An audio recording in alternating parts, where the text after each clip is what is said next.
asalaamaaleykum mbokk yi seetaan ITV ci seen émission bi di ànd xeex coronavirus du lundi au vendredi lay am à partir de 20h45 ñu fas yéene waxtaane mbasum coronavirus bi mbasum coronavirus di wéy di faagaagal ay doomu aadama ndax xam ngeen ni daanaka jamono yi du ñu toog benn bés bu nga xam ne amul ñu ci ñàkk seen bakkan niki tey ñaari nit ñàkkaat nañu ci seen bakkan limub ñi ci faatu ba mu dooree ak léegi toll ci juróom-ñett fukk ak juróom-benn tey jii bëri na ay cas communautaire encore une fois ñu am lu mat fukki cas communautaire ak ñett ci wàllu ñi nga xam ne yi tamit am nañu doomu jàngoro bi toll nañ ci juróom-ñett fukk ak ñeent docteur Aloyse Waly Diouf dellu siwaat ci xayma bésu tey bi balaa ñu leen di wax ganuk tey gi kan lay doon.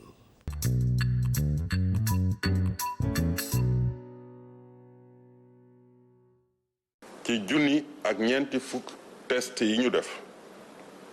juróom-ñetti téeméer ak ñaar ñoo ci positif maanaam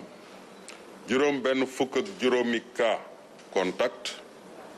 ñeenti cas importé ci aéroport international Blaise Diagne fukk ak ñett yi di ay cas communautaire benn ci Mariste benn ci zone A benn ci Bopp benn ci Yaraax benn ci Ouest Foire benn ci Nord Foire benn ci Almadi benn ci Grand Mbao benn ci Kër Massar ak ñeent ci Kaolack fanweer ak ñeent ci suñu malade yi ñu hospitalisé woon wër nañu bésu tey ñaar fukk ak benn ci suñu malade yi ñu ngi ci suñu service réanimation yi ñaari malade ñàkk nañ seen bakkan ci bésu démb muy dibéer ñaar fukki fan ak benn ci weeru juin bi ñeneen ñi des hôpital ñu ngi am tan. voilà donc gis ngeen mbir yi ni nga xam ni noonu la demee juróom-ñett fukki cas ak ñeent la ñu am bésub tey bi am na ci ñeent yu nga xam ni cas importé la ndax xam ngeen dembeek dëkk bi ci wàllu jaww ji am na ci ay doomu Sénégal yu nekk bitim réew yu commencé di ñibbisi ñu ci bari nag dañu tàggatémbe woon ci yenn ci réew yi bu ñu ñëwee dañ leen di defal ay test ci ñooñu la ñuy gisaat ay cas importé ca AIBD muy aéroport international Blaise Diagne alors ci wàllu cas communautaire yi ni ngeen ko gisee am na ci encore fukki cas communautaire ak ñett li ci ëpp ci Dakar lañu ko ràññee ñaari nit malheureusement ñàkkaat nañu seen bakkan mu nekk 86 décès maanaam juróom-ñett fukk ak juróom-benn ñu ñàkk seen bakkan boobu ak léegi. alors bu ñu xoolee yi tamit mbas mi ci Dakar toujours ñu wax leen ko moom ba nga xamee ni dépassé na pic bi yàgg na ndaxte Ndakaaru ñi ngi toll ci plus de 5000 cas ci bésu tey bi maanaam lu mat junni cas juróomi junni cas am nañ ko fii ci Dakar 5000 cas franchir nañu ko ci région de Dakar booy xool Dakar Ouest am nañu lu ëpp 880 cas nga xool Dakar Centre am nañu lu ëpp juróom benn téeméeri cas nga dem ci Dakar Nord ñoom tamit am nañu lu ëpp juróom-ñetti téeméeri cas nga dem Dakar Sud am nañu lu ëpp juróom-ñetti téeméeri cas bu ñu demee ci banlieue bu Dakar district banlieue bu Guédiawaye ñoom aussi am nañu lu ëpp ñeent fukki cas ak maanaam 275 cas loolu dépassé nañ ko ci Guédiawaye boo demee Mbao ñoom tamit ñeent fukki cas yi dépassé nañu ko nga dem Tëngéej dépassé nañu téeméer ak juróom-benn fukki cas nga dem Pikine dépassé nañu téeméer ak ñeent fukki cas nga dem Kër Massar dépassé nañu téeméer ak fanweeri cas Sangalkam ñoom tamit téeméer ak fanweeri cas yi jege nañu ko Yëmbal téeméeri cas yi weesu nañu ko Diamniadio lu mat 75 cas juróom-ñaar fukki cas ak juróom loolu yi tamit ñoom weesu nañu ko donc loolu dafay mel ni que Dakar fi mu toll nii daanaka foo làmb mbir mi ma nga fa tasaaroo na ci biir Ndakaaru ci gox yépp daanaka am na fa ay cas yu ñu fa ràññee. mais ni ñu koy waxee rek saa su nekk moo di ne geste barrière yi nañ ko gën a farataal ndax booy xool askan bi dafa mel ni dañu xaw a bàyyiliku te loolu maanaam mooy li gën a dangereux ci jamono ji ñu nekk ndaxte bu ñu jàppee ni jàngoro ji amul wala jàngoro ji bokk nañu ko jàppee woon demewul noonu loolu day tax ba lu ci bari muy gën di law dajaloo yi mi ngi am moo xam ci plage yi la moo xam ci marché yi la moo xam ci garage yi la moo xam ci yenn barab yi nit ñi daal ñi ngi commencé waat di retrouver habitude yi jàngoro ji di bañ tey bu ñu xoolee à travers le monde am nañu 1 million de cas de contamination en 8 jours maanaam 1 million ci ay nit yu am jàngoro bi ci juróom-ñetti fan loolu organisation mondiale de la santé ci conférence bi ñu doon amal tey njiit li moo ko xamle am nañu aussi plus de 469 000 morts bi mbas mi duggee ci àdduna ak léegi ñu ëpp juróom-ñetti millions ci ay cas am nañu ko ci àdduna si ba yëf yi tàmbalee ak léegi bu ñu demee ba Chine xam ngeen ni Pékin ci ay bés bi am na ay cas yu fa feeñoon ba ñoom ñu jël décision ni dañuy def test massif maanaam ñëpp rek ñu contrôler leen fexe ba maîtriser situation bi ñoom nag autorité Chine yi xamle nañu ni juróom-ñeenti cas ya amoon ca Pékin maîtriser nañ ko ni épidémie bi doon lawee yi tamit maîtriser nañ ko li leen ko may mooy nee nañu discipline bi askan bi am maanaam waa Chine bi ñu yëgee ni jàngoro ji jógaat na kenn ku ci nekk da nga delluwaat au niveau individuel et collectif ñu ne nañu farlu balaa muy dem autorité yi ni leen lii ngeen di def nii ngeen di def nii ngeen di comporté woo ñu daal di koy respecté loolu nag moom moo ñu dese ñun au niveau africain et au niveau du Sénégal parce que dafa am ca jëm jamono ku waxoon ne discipline moom moo tax ba Chine maîtriser jàngoro ji waaye nag ñàkk discipline mooy tax Afrique jàngoro ji faagaagal leen kon tey egg nañu ci ñàkk discipline du yaradiku mooy ñàkk topp li waa kër docteur santaane raxasu leen ak ndox ak saabu wa ilaa dee leen raxasoo gel fu ngeen toll dee leen diw gel ci seeni loxo bu ngeen génnee wala ngeen saafonte ak ay nit ak yu ni mel def leen gel ci seeni loxo balaa ngeen koy teg ci seen xar kanam ñu ne itamit nañuy farataal di takk masque yi takk masque moom c'est extrêmement important moo tax ñu ne dafa obligatoire maanaam doo dem Chine di gis di naatable nit ki takk na masque wala takkul masque ñoom defuñu ko maanaam mbirum gouvernement wala mbirum li ñuy wax am na ak amul ñoom li ñu gëm moo di ni takk masque respecter geste barrière yi moo leen ciy génne respecter distanciation sociale yi moo leen ciy génne ñu def ko loolu moo tax ba autorités yi bu ñu bëggee circonscrire maladie bi bu ñu ko bëggee gagner ñoom dañuy def leen di daal di yomb ndax dañu am discipline le peuple chinois est un peuple discipliné loolu moo tax ñu commencé di ci génn suñu élèves yi ñi ngi war a dem ci ubbite école bi le 25 bu ñu xoolee en France commencé nañu dem jàngiwaat mais boo xoolee ci école yi aussi sànq suñu naataango Latif Diop ma ñu toogal ca France wan nañu école yi ni xale yi reprendre loolu tamit ñu koy xaar ci suñu ay élèves di ko xaar ci ñi nga xam ne yëpp ñoom ñooy dem ci milieu scolaire maanaam respecter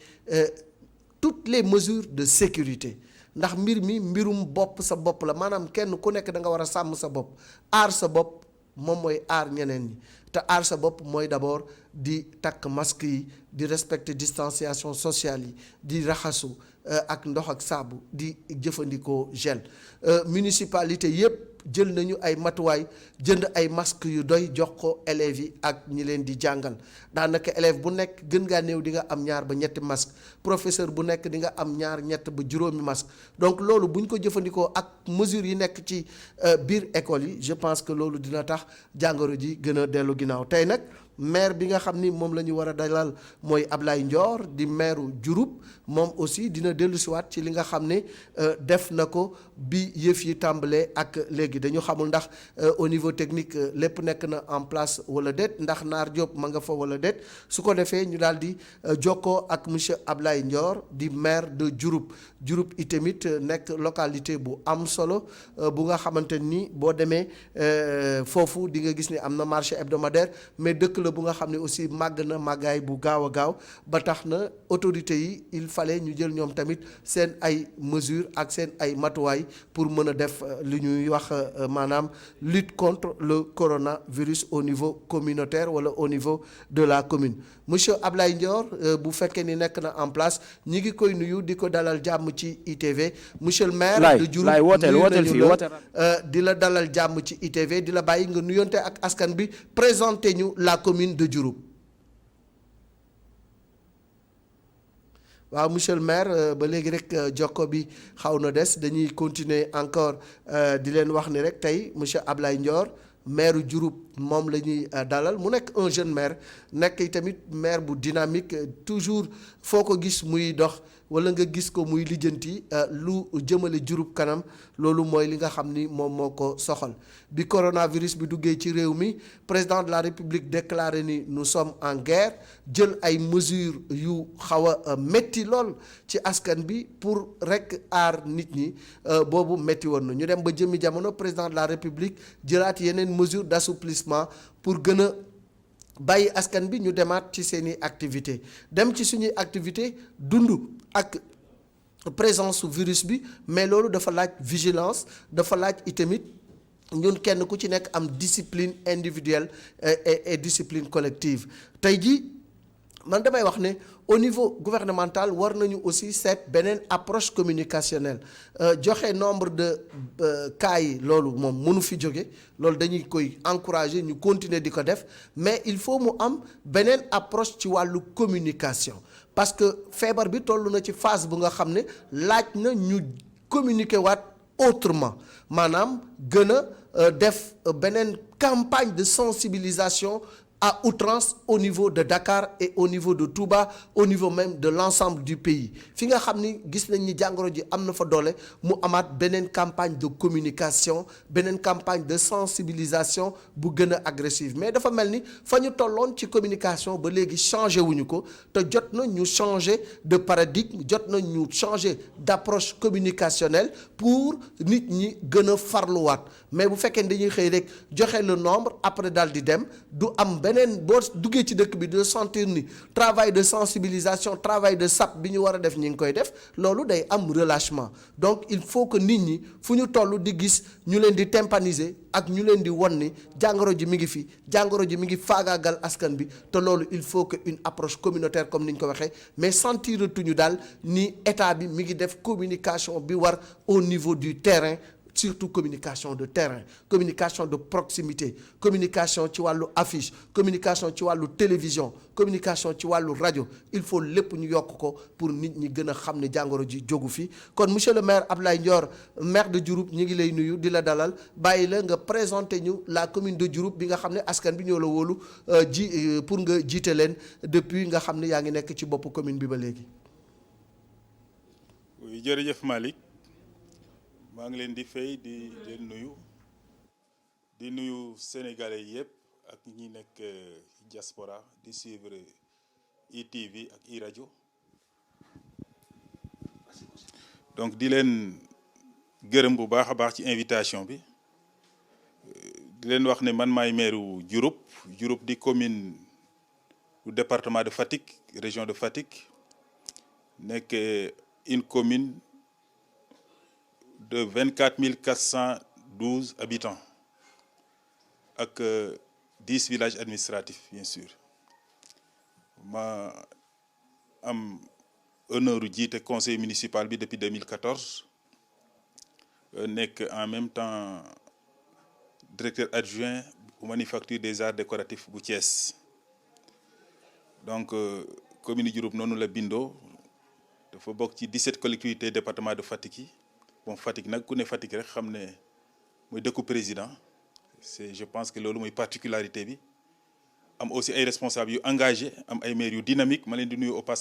passage mais di nuyu waale Sénégalais yi de manière générale.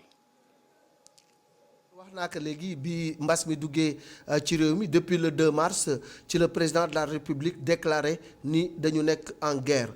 kan la ñu nekkal guerre mooy coronavirus boobu ak léegi moom jël na ay matuwaayam yu bëri jël na ay mesures yu bëri jël ay dogal yu bëri ba ci yi ci mujj mooy assouplissement yi ak yu ni mel mais booba ak léegi aussi yéen communes yi toogu leen yéen maires yi toogu leen parce que kenn ku ci nekk da nga am responsabilité wu taxawal comité buy xeex coronavirus ci sa localité naka ngeen taxawee plan de riposte contre le coronavirus depuis mu duggee ci réew mi. oui da nga wax lu am solo. Parce que depuis ni nga ko waxee bi premier cas bi déclaré au Sénégal président de la République dafa adressé wu à tous les Sénégalais d'ici et d'ailleurs wane ne situation bi dafa sérieuse wane ne ñi ñëpp dañu nekk ci danger je pense que ki ñu war a njëkk a féliciter mooy njiitu réew mi di ci teg nag sénégalais yi parce que xam nga genre xeex yu mel nii moom dañuy wax comportement individuel mais looy mën di am comportement loo mën di jël ay dispositions pour que askan wi jëlul du sotti sénégalais yi aussi jël seen responsabilité bu mat ku nekk def ko kombaam donc ñooñu ñoo jar a sant tey boo gisee ñu am ndam parce que man ndam laa koy tuddee coronavirus bi ku ko xam gis lu muy def à travers le monde entier ni nga xam ne Sénégal am na ci ndam mais nag ak loo mën di wax ndam itam dafay des rek combat bu dul jeex la te autorité yi à la tête le président boo xoolee décisions yu mu jël yépp muy ay décisions yu scientifique parce que man loolu lay wax ay décisions yu scientifique la jëlee ko ci observation analyse ak prise de décision ñëpp topp ko moi je pense que tey bu ñu amee résultat yu mel nii ci moom la ak ci Sénégalais yi ñun nag dañuy diriger ay collectivités jiite ay communes am ci aussi responsabilité bu mag jàpp ne mbir mi suñu yëf la tax na ba au niveau local au niveau de Diouroup bi affaire bi tàmbalee man li ñu njëkk a def mooy woo ñëpp daal di woo population yi woo imam yi woo bajanu gox yi woo les directeurs d'école en collaboration avec les infirmiers chefs de poste ak le sous-préfet de l'arrondissement de Tataguine que je salue au passage muy nag benn sous-préfet bu mat bu dynamique bu am sensu anticipation loolu lañ njëkkoon def waxtaan jël suñu ay mesures ngir accompagner suñu population et ñu ngi ciy sant yàlla bu baax a baax ba léegi mën naa ne dans le département sax bareegul commune Diouroup nag commune Diouroup moom amagul corona mais xeex bi ba léegi jeexul à tous les niveaux parce que xeex moom ay paliers la rek li ngay def tey mun na bañ a méngoo ak li ngay def ëllëg à chaque fois da ngay changer stratégie dafa mel ni làmb rek xam nga làmb munoo ñëw rek ne nii lay def non da ngay naan adversaire bi bu defee lii ma def nii ñun noonu la ñu xeex ak corona bi ba à chaque fois étape bu ñu toll rek dañuy daal di jël ay mesures taxawal ko donc ba léegi vraiment amaguñu cas au niveau de la commune te ñëpp a ngi ciy jàpp ba léegi ñëpp a ngi ciy jàpp pour que wane ne affaire bi dafay doog a tàmbale. je pense que daal côté boobu moom loolu laa mën a wax en termes de remerciement parce que aussi kuy wax xeex moom c'est d'abord le dispositif sanitaire. balaa ngay wax leneen moom da ngay wax côté fagaru d'abord na nit ñi fagaru na nit ñi jël ay masques na nit ñi di raxasu je pense c'est le fondement du combat. balaa ngay dem ci leneen. donc c'est les mesures sanitaires vraiment qu'il faut sur les donc foofu nga war a liggéey d'abord balaa ngay dem ci leneen. alors wax nga ko léegi am na ay mesures yu am solo yu nga xam ne jël ngeen ko au niveau communal maanaam yan acte ngeen posé ci biir commune bi ak ci yenn district sanitaires yi nga xam ne nekk na fa ak ci yenn lieux publics yi pour mën a jàppale askan bi ci li ñuy soxla pour aar seen bopp ci feebar bii di coronavirus bu dee budgétiser ngeen ko aussi lan ngeen ci def boobaak léegi. liggéey nañ ci def nañ ci lu bëri d'abord. bi affaire yi doog a tàmbali dañu woo chef de village yëpp wut ay détergents parce que boobu moom problème mu masque moom kenn posé gu ko woon avant mais wut ay détergents wut eau de javel woo chef de village yi woo imam yi woo le curé woo le directeur d'école dëkk bu nekk ñu mettre ko à la disposition des populations école bu nekk ñu def fa lave-mains lieu public bu nekk ñu def fa lave-mains joxe fa ay détergents église yi jàkka yi marché bi parce que Diouroup aussi am na benn marché hebdomadaire bu mag a mag ñu def fa ay lave-mains def fa ay détergents poste de santé yi ñu liggéey ak infirmier chef de poste yi poste bu nekk aussi ñu jox la say matériel en termes de détergent bi ñu demee ba xeex bi gën a tar la ñuy jël côté masque ñu jàppale population yi surtout élèves yi parce que xam nga ne temps yële vers le 2 annoncé woon nañ reprise école ma woon chef d'établissement yi yëpp en collaboration avec le conseil municipal ñi war a def examen élèves bu nekk du primaire au secondaire public comme privé élèves bu nekk ñu wutal la ñaari masque de même que les enseignants ci la dotation état doog a ñëw pour renforcer loolu donc ñun wutuñu ki dépendre ci ñun keroog sax maa ngi naan IEF bi inspecteur bi ma ne ko c'est des fils de Diouroup qui sont dans les écoles comme mu nekk privé ou public lycée ou CM parce que dañu naan les CM dépendent du conseil départemental ñun xaaruñu conseil départemental donc commune bi dafa jël ay matériels yu mat mettre ko à la disposition des écoles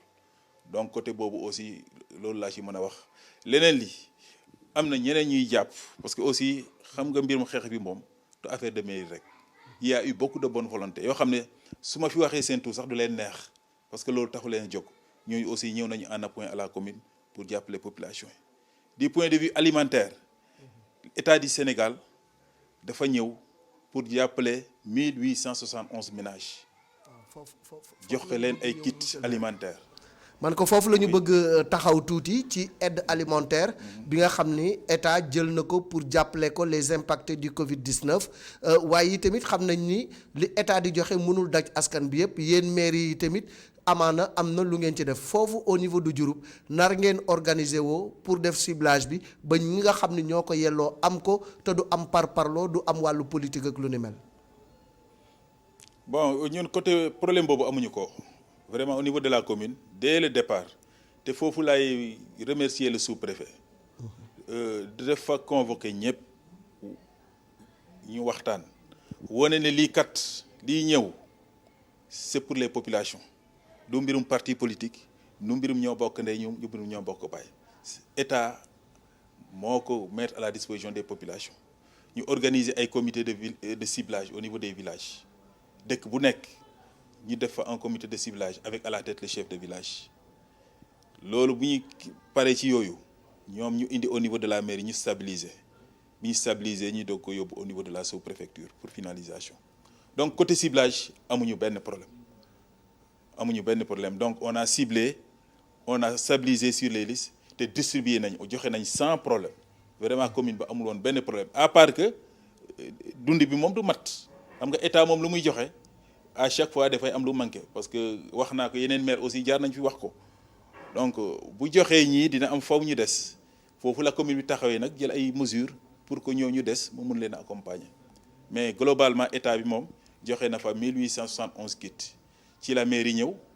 joxe 200 kits mu des toujours un gap ce soit tey ki ngoon rek maa ngi jël contact ak ñoom pour wax leen ñu yokk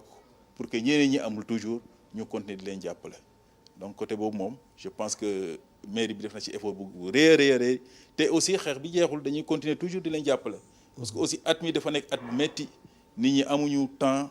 amuñu jot amuñu possibilité pour dem def ay activités économiques tax na ba ñuy war a taxaw pour appliquer directive bu président de la République moo di jàppale population yi lépp lañ ci mën daal dinañ ko def ngir mun leen a jàppale parce que xam nañ ne moom at mi moom déjà metti na parce que nit boo mënul am possibilité dem liggéey rek da ngay am problème pour entretenir sa famille ça quand même on est conscient taxaw nañ ci te nañ leen accompagner ba fu mu mën a yem rek nañ ko def incha allah. alors wax nga ko léegi ci sa biir wax école yi alxames la war a tijjiwaat ba ñu jàppee le 2 juin jëloon ngeen seeni matuwaay boobaak léegi ab diir dox na fi le 2 la ñu le 25 donc alxames la élèves yi war a delluwaat foofu yi tamit laaj na ngeen jëlaat matuwaay yi xool ndax lépp nekkaat na en place vérifier waat aussi ndax li nga xam ne moom la ñu tuddee protocole sanitaire bi enseignants yi ak seeni syndicat imposé di ngeen ko matal foofu ca Diouroup. waaw ñu ngi en contact permanent avec les chefs d'établissement barke démb rek vendredi passé l'inspecteur chef de district bu Diofior parce que Diouroup foofu la bokk dafa ñëw personnellement taal otom bi Diouroup ne ma monsieur le maire damaa ñëw pour féliciter la gërëm la parce que gis nañu au niveau de toutes les écoles de la commune ils ont été dotés de masques et de thermoflash écoles yi yëpp ñi war a reprendre tout le monde a eu ses masques et son thermoflash tout le monde a eu ses détergents donc les affaires yi mën na démarrer correctement te loolu laa leen wax aussi ne il s'agit de démarrer parce que kenn xamul lan lay joxe après mais nag il faut mettre les conditions pour que ça démarre donc ñun jël nañ matukaay yépp pour que le 25 incha allah école bi mën a tàmbale ci commune bi sans difficulté sans problème. nee naa leen aussi à chaque fois li ngeen war a def moo di nekk en contact direct avec les autorités bépp kii boo nga xam ne gis ngeen ko te war ko signaler ngeen signaler ko ñu bokk ko parce que xeex bi moom. du xeexu benn nit nañ ci liggéey nañu renforcer aussi communication bi parce que itam baax na à chaque fois ñuy wax ci communication man enseignant laa de profession au départ bi ma déggee gars ñu communiquer ci affaire bi dama leen ne woon man de du ma wax mukk ne bu conditions yi matul bul jàngale loolu duma ko wax kenn parce que les conditions ne sont jamais réunies à 60%. Donc conditions yi enseignant bi mooy wut condition pour que enseignement apprentissage yi mun a dérouler loolu mooy suma conviction en tant que enseignant. Donc boo ñëwee ci école mën nga am détergent mën nga am masque mën nga am lave-mains mën nga am thermoflash mais toujours conditions yi dafay des parce que ku nekk xam na ne Sénégal tey écoles yi yëpp c'est pas très bien fait mën nga dugg ci ay école par exemple Dakar mën nga dem école yoo xam ne c'est bien carrelé y a tout mais da ngay dem ci àll bi gis des abris provisoires da ngay dem ci àll bi gis ay écoles yoo xam ne du abri mais dafay senn mais xam nga loolu boo nee nit ki bu conditions yi réunirul mën na bañ a def effort man damay naan créer les conditions parce que Sénégal moom ñëpp a ko bokk ñëpp a ko bokk j'ai les mêmes responsabilités je suis aussi responsable que le ministre je suis aussi responsable que le président de la République je suis aussi responsable que le sous-préfet ou bien le gouverneur je suis aussi responsable que l'enseignant qui est dans sa classe man damaa jàpp ne conditions yi maire moo ko war a ut directeur d'école moo ko war a ut mais enseignant bi sax war na mën a ut condition pour jàngale enseignant bu manqué même bu manqué ça nag c'est un appel citoyen même bu manqué te mu am possibilité indi na ko def man yooyu laa gëm ñun nag on va être là à leur côté on va les accompagner mais xeex bi moom na ko ñëpp def seen xeex man bokkuma ci ñuy naan créer les conditions à 100%. Les conditions ne sont jamais réunies à 100%. Même dans nos maisons. Même dans nos maisons, il n'y a pas les conditions à 100%. Même au palais de la République, les conditions ne sont pas réunies à 100%. Ça, c'est un appel que je lance en tant qu'enseignant. Nous jàppale réew mi jàppale seen ay doom xam ne conditions yi moom mën na bañ a mat mais bu matul qu'on crée les conditions pour que les choses démarrent. Nous, on est à leur côté. On est à leur côté pour que lépp mën a dox. Defaluñ ko président, defaluñ ko ministre. On le fait pour le Sénégal. Malick man loolu laa gëm te vraiment foofu laay woo gars yi foofu laay woo suma collègue enseignants yi que ñu gën a góorgóorlu à chaque fois nag nous sommes ouverts pour que lu mu mën a nekk rek ñu indi ko. appel bu am solo monsieur Abdoulaye Ndior maire de Diouroup monsieur le maire ku ne xam na ni Diouroup aussi c'est une commune rurale une commune agricole te président wax na ni dafa bëgg ñi nga xam ni dañu war a dem bay aussi ñu yombal leen ñu delluwaat ci seen ay dëkk pour jàppale seen ay parents ci wàllu mbay gi ñi nga xam ne dañu ñëwoon nooraan si war nañu ñibbisi rawatina ñu jógee Ndakaaru lu ni mel alors côté boobu Diouroup c'est vrai amagul cas mais vigilance war nañu ko aussi am ci ñi nga xam ni dañu noor Ndakaaru war a ñibbisi waat foofu ca dëkk ba. Vigilance dafa war a nekk actuellement man damaa jàpp ne xeex bi dafay doog a tàmbali xam nga ne wax naa ko président de la République ay décisions yu scientifiques lay jël tey mënuñu toog pendant 4 mois kenn du liggéey kenn du bouger loolu nag ku nekk xam na ne mënul nekk mais moom bu jëlee mesures yi ñu tuddee ko assouplissement dafa jàpp ne mën nañ créer les conditions pour dem liggéeyi pour ñu dem defi ay activités essentielles mais tout en se protégeant xam nga vivre avec le virus man noonu la comprendre xam nga quand tu prends l'exemple du paludisme nous on vit avec le paludisme mais n'empêche à chaque fois dañuy jël ay mesures pour que sa njaboot kenn du ci palu donc avec le coronavirus mën na nekk mën nañ def de telle sorte que ñuy def suñuy activités essentielles dem liggéeyi dem jàngi dem tool loolu dafa war a nekk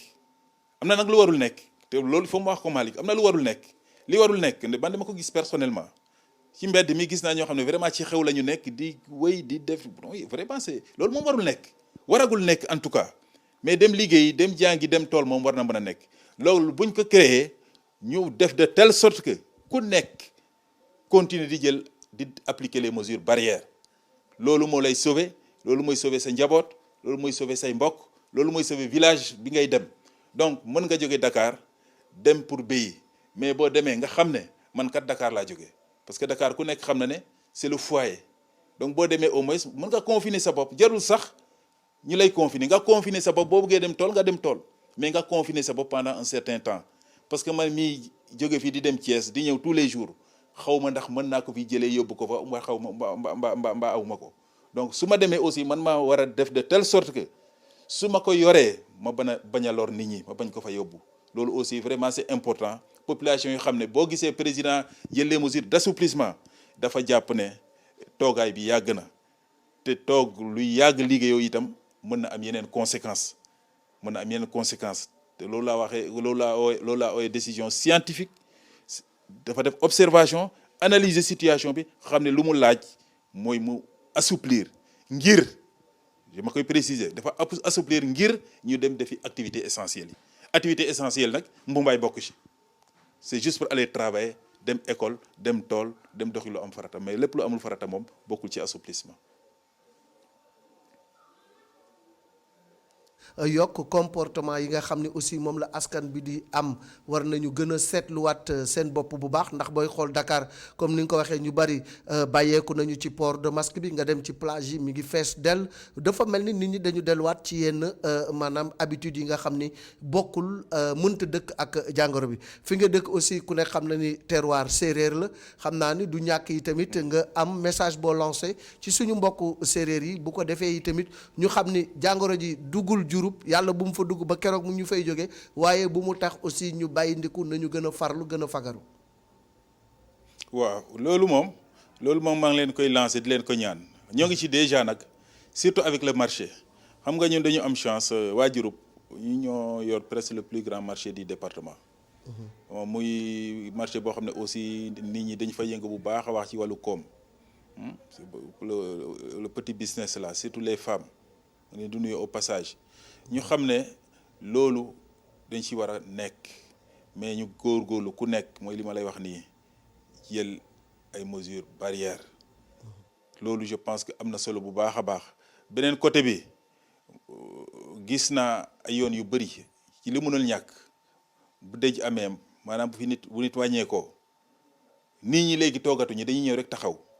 kenn mooy jël kàddu ci famille bi gërëm leen et à chaque fois le chef de village day jël parole. pour ne leen maintenant farata gi def nañ ko mën ngeen a dem ngeen xam ne ba léegi nguur état mayewul nit ñi nekk ci ay xew man gis naa ko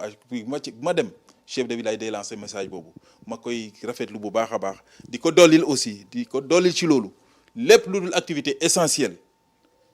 comme liggéey comme li ma la limal nii bu ci nit ñi dem loolu aussi am na solo bu baax a baax dañ leen koy ñaan ñu ngi ci déjà ñu ngi jël ay mesures. ñu ngi wut ay détergents di raxasu en dehors même de ce que la mairie fait te loolu aussi dama ko war a rafetlu bu baax a baax parce que lépp bu ñu ko wekkoon moom ci suñuy ndëdd du mën a sotti donc tey bu ñu ci amee résultat bu mel nii damaa jàpp ne résultat wu ñëpp la pas le résultat du maire mais nag maire peut-être dafay continuer di organiser di waxtaan di sensibiliser di créer les conditions de sensibilisation en tout cas pour que lii ñu amagum ni comme résultat mu wéy. Je pense que daal yàlla mën nañ ci jàppale mais li ma gis moom vraiment ñeme naa ko bu baax a baax parce que population yi quand même c'est des populations très responsables même au marché sax boo leen gisee da nga xam ne ñii moom xam nañu ne feebar baa ngi fi ku nekk day wut maskam jéem a takk waaw loolu daal moo fa amagum comme situation. jërëjëf monsieur le maire Abdoulaye Ndior maire de Diouroup moo nekkoon suñu ganu tey ñu koy jaajëfal ci disponibilité bi ak i tamit explication yu leer yi nga xam ni joxe na ko ci plan de riposte communal au niveau de Diouroup nekk ci Fatick ngeen xam ne dak village la bu nga xam ne tey li mu polarisé ci ay commune la bu nga xam ne li mu polarisé ci ay village bëri na lool ndaxte lu mat fukki village ña nga fa lu ëpp maanaam 24 000 habitants ñu ngi fay yeewoo mu nekk yi tamit dëkk bu nga xam ni marché hebdomadaire bu gën a mag fa la nekk waaye terewul boobaak léegi ñi ngi jël seen ay matuwaay ci wàllu école bi alxames la ñuy ubbi mais monsieur le maire xamal nañu ni macha allah pare nañu ci wàllu distribution kit alimentaire yi tamit lépp dajul waaye la nga xam ni moo cay l'essentiel li état bi indi ak li mairie bi indi ña ko war a jot